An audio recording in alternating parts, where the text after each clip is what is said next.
Hi friends, welcome to my channel. Friends, నా వీడియోని పూర్తిగా చూడడం, లైక్ చేయడం, షేర్ చేయడం, మీ ఒపీనియన్ నా కామెంట్ రూపంలో తెలియజేయడం మర్చిపోకండి. మీరు లైక్ చేయడం, షేర్ చేయడం, కామెంట్ చేయడం వల్ల నా వీడియో మరికొంతమందికి రీచ్ అయ్యే అవకాశం ఉంటుంది. ఓం శ్రీ కార్తీక దామోదరాయ నమః. శివాయ విష్ణు రూపాయ శివరూపాయ విష్ణవే. శివస్య హృదయం విష్ణు, విష్ణుశ్చ హృదయం శివ. అంటే శివుడి యొక్క రూపం విష్ణువు, విష్ణువు యొక్క రూపం శివుడు. శివుని యొక్క హృదయంలో విష్ణువు, విష్ణువు యొక్క హృదయంలో శివుడు ఉంటారు అని వేదం చెబుతుంది. భగవంతుడు ఒక్కడే కానీ ఆయన రూపాలు అనేకం. సంపూర్ణ కార్తీక మహాపురాణము 4వ రోజు పారాయణ ప్రారంభ. 4వ రోజు పారాయణంలో 7వ అధ్యాయ ప్రారంభ. ఓ జనకరాజేంద్ర, కల్మషఘ్నమైన కార్తీక మహత్యంలో పుష్పార్చన దీప విధానాలను చెబుతాను విను. పుష్పార్చన, ఫలదాన, దీప విధి విశేషాలు. ఈ కార్తీక మాసంలో కమలనాభుడైన శ్రీహరిని కమలాల చేత పూజించడం వలన కమలాసని అయిన లక్ష్మీదేవి ఆ భక్తుల ఇంట స్థిర నివాసాన్ని ఏర్పరచుకుంటుంది. తులసి దళాలతో కానీ, జాజి పువ్వులతో కానీ, మారేడు దళాలతో కానీ పూజించేవారు తిరిగి ఈ భూమిపైన జన్మించరు. ఎవరైతే ఈ కార్తీక మాసంలో భక్తియుతులైన పండ్లను దానము చేస్తారో వారి పాపాలు సూర్యోదయానికి చీకట్ల వల్లే చెదిరిపోతాయి. ఉసిరి చెట్టు కింద విష్ణువును ఉసిరికాయలతో పూజించే వారిని తేరి చూడడానికి యమునికి కూడా శక్తి చాలదు. కార్తీకంలో ఎవరైతే సాలగ్రామాన్ని తులసి దళాలతో పూజిస్తారో వారికి మించిన ధన్యులెవరూ ఉండరు అనడంలో అతిశయోక్తి లేదు. బ్రాహ్మణ సమేతులే ఉసిరి చెట్టు ఉన్న తోటలో వనభోజనం చేసేవారి మహాపాతకాలు సైతం మట్టి గలిసిపోతాయి. బ్రాహ్మణ సమేతులే ఉసిరి చెట్టు కింద సాలగ్రామ పూజ చేసేవారు వైకుంఠాన్ని పొంది విష్ణువు వల్లే ఆనందిస్తారు. ఎవరైతే ఈ కార్తీక మాసంలో విష్ణువాలయాలలో మామిడాకుల తోరణం కడతారో వాళ్ళు పరమపదాన్ని పొందుతారు. పువ్వులతో కానీ, అరటి స్తంభాలతో కానీ మండపం కట్టిన వాళ్ళు వైకుంఠంలో విష్ణు సామీప్యాన్ని పొందుతారు. ఒక్కరైనా శ్రీహరికి సాష్టాంగ దండ ప్రమాణాలు చేసిన వాళ్ళు అశ్వమేధ పుణ్యవంతులు అవుతారు. విష్ణువుకి ఎదురుగా జప, హోమ, దేవతార్చనలు చేసేవాళ్ళు పితరులతో సహా వైకుంఠానికి వెళ్ళి సుఖిస్తారు. స్నానము చేసి తడిబట్టలతో ఉన్న వానికి పొడిబట్టని దానం చేసిన వాడు 10,000 అశ్వమేధాల ఫలాన్ని పొందుతాడు. ఆలయ శిఖరముపై ధ్వజారోహణము చేసిన వారి పాపాలు గాలికి పుష్పము పరాగము వలె ఎగిరిపోతాయి. నల్లని లేదా తెల్లని అవిసె పూలతో హరిపూజను చేసిన వారికి 10,000 యజ్ఞాల ఫలితం ప్రాప్తిస్తుంది. కార్తీక మాసమందు ఏ స్త్రీ అయితే బృందావన గోమయంతో అలికి పంచరంగులతోనూ శంఖ, పద్మ, స్వస్తికారి, నందాదీపాన్ని అర్పించడం వల్ల కలిగే పుణ్యాన్ని 1000 నోళ్ల ఆదిశేషుడైనా పొగడలేడు. ఈ కార్తీక మాసంలో శివుని జిల్లేడు పూలతో పూజించిన వాడు దీర్ఘాయువై అంత్యాన మోక్షాన్ని పొందుతాడు. విష్ణువాలయంలో మండపాన్ని అలంకరించిన వారు హరిమందిరంలో చిరస్థాయిగా ఉంటారు. హరిని మల్లెపూలతో పూజించిన వారి పాపాలు సర్వనాశనమైపోతాయి.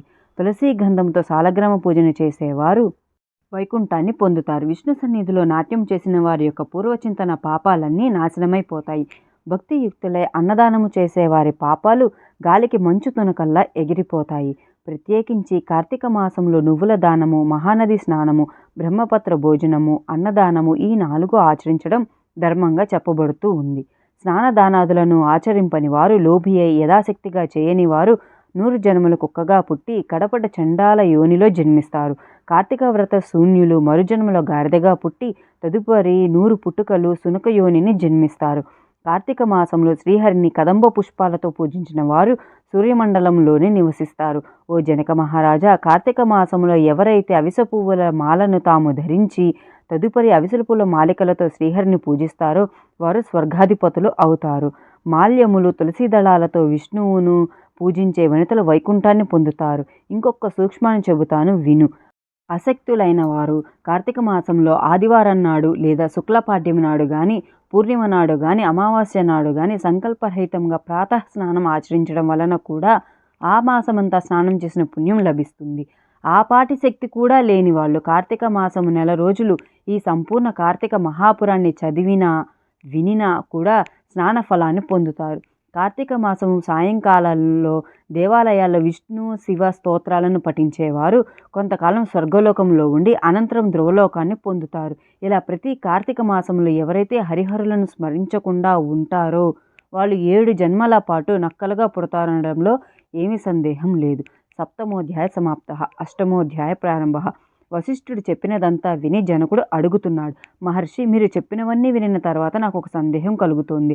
వర్ణసంకర్యాది మహాపాపాలను చేసిన దుర్జనులు వేదత్రయోక్తాలైన ప్రాయశ్చిత్తాలను చేసుకొననిదే పరిస్థితులు కారు అని సమస్త ధర్మశాస్త్రాల్లోనూ ఘోషిస్తుండగా కేవలం కార్తీక వ్రతాచరణ ధర్మలేశము చేతనే సమస్త పాపాలు హరించుకుపోయి వైకుంఠాన్ని పొందుతారని చెప్పడంలో మర్మమేమిటి?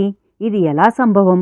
అత్యంత స్వల్పమైన పుణ్య మాత్రం చేతనే గొప్ప గొప్ప పాపాలు ఎలా నశించిపోతాయి? గండ్రగొడ్డలతో కూడా కూలవేయ సాధ్యం కాని మహాపర్వతాన్ని కేవలం కొనవేలి గోటితో కూల్చడం సాధ్యమవుతుందా?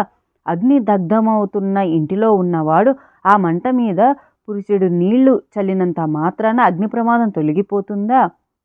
ఏ మహానదీ ప్రవాహంలోనూ కొట్టుకుని పోయే వారిని ఓ పాటి గడ్డిపరక గట్టుకు చేర్చగలుగుతుందా? తనకు తానే కొండచర్యలలోని ఏ లతాసూత్రాన్నో పట్టుకున్నంత మాత్రం చేతనే నదీపాత వేగాన్నించి సంరక్షించబడతాడా?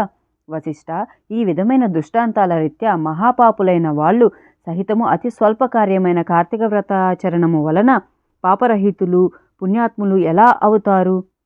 వీటికి సమాధానమేమిటి? జనకుడి ప్రశ్నకు జ్ఞానహాసము చేస్తూ ఇలా చెప్పసాగాడు వశిష్ఠుడు. మంచి విమర్శే చేశావు మహారాజా, చెబుతాను విను. ధర్మాన్ని సూక్ష్మంగా చింతించాలే గాని స్థూల రూపాన్ని మాత్రమే ఆలోచించకూడదు. అదీ కాక వేదశాస్త్ర పురాణాలన్నీ కూడా అనేక ధర్మ సూక్ష్మాలను మనకు అందిస్తాయి.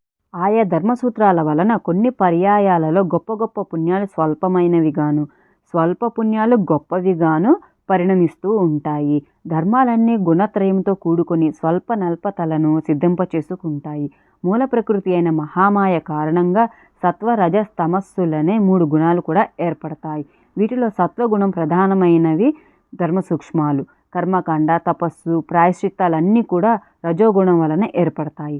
తర్కము, దైవేతర చింతనతో సాగించే దైవీయ కృత్యాలు, ఆచరించే దాన ధర్మాలు ఇవన్నీ కూడా ధర్మం యొక్క స్థూల స్వరూపాలు. ఇవి తమోగుణము వలన ఏర్పడతాయి. వీటిల్లో సత్వగుణ ప్రధానంగా ఆచరించే ధర్మాలు స్వల్పంగాను తోచినప్పటికీ దేశకాల యోగ్యతాదుల వలన విశేష ఫలాలను ఇస్తాయి. దేశము అంటే పుణ్యక్షేత్రం, కాలము అంటే పుణ్యకాలం, యోగ్యత అంటే పాత్రత.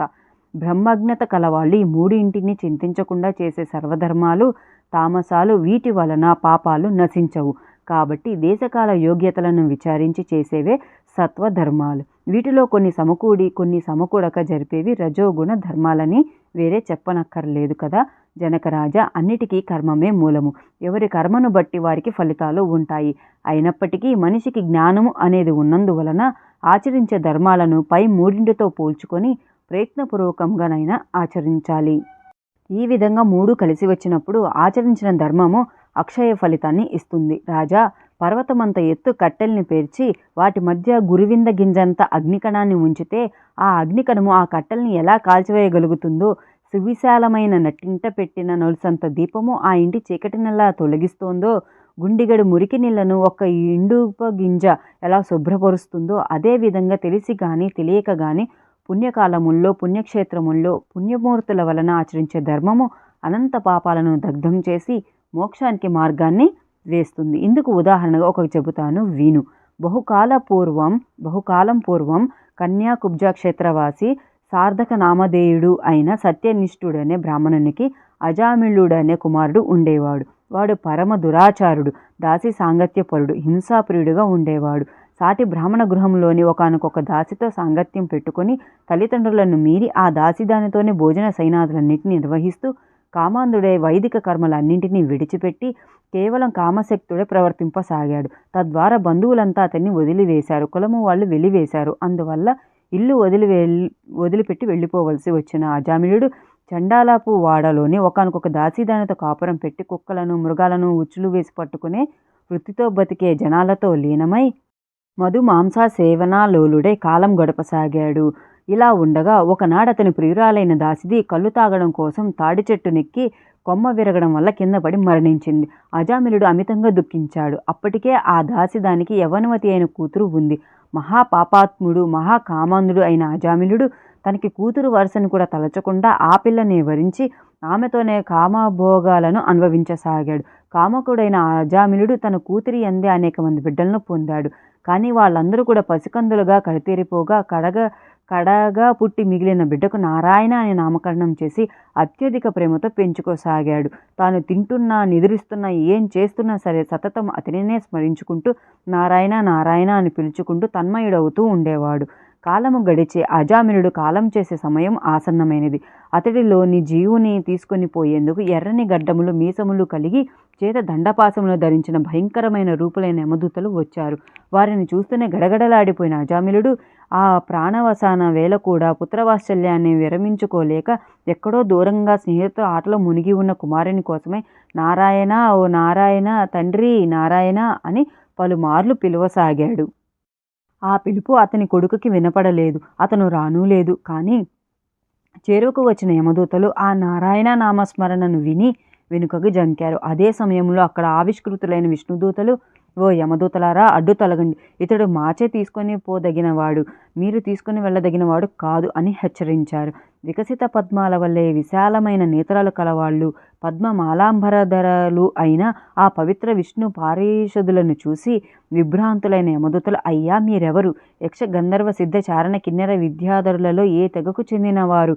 మా ప్రభువైన యమధర్మరాజు మాకు విధించిన ధర్మము రీత్యా తీసుకొని వెళ్ళమన్న ఈ జీవుని మీరెందుకు తీసుకొని వెళుతున్నారు అని అడగడంతో విష్ణుదూతలు ఈ విధంగా చెప్పసాగారు. ఇక్కడతో ఏవం శ్రీ స్కాంద పురాణాంతర్గత కార్తీక మహత్యే సప్తమ అష్టమ అధ్యాయ సమాప్త.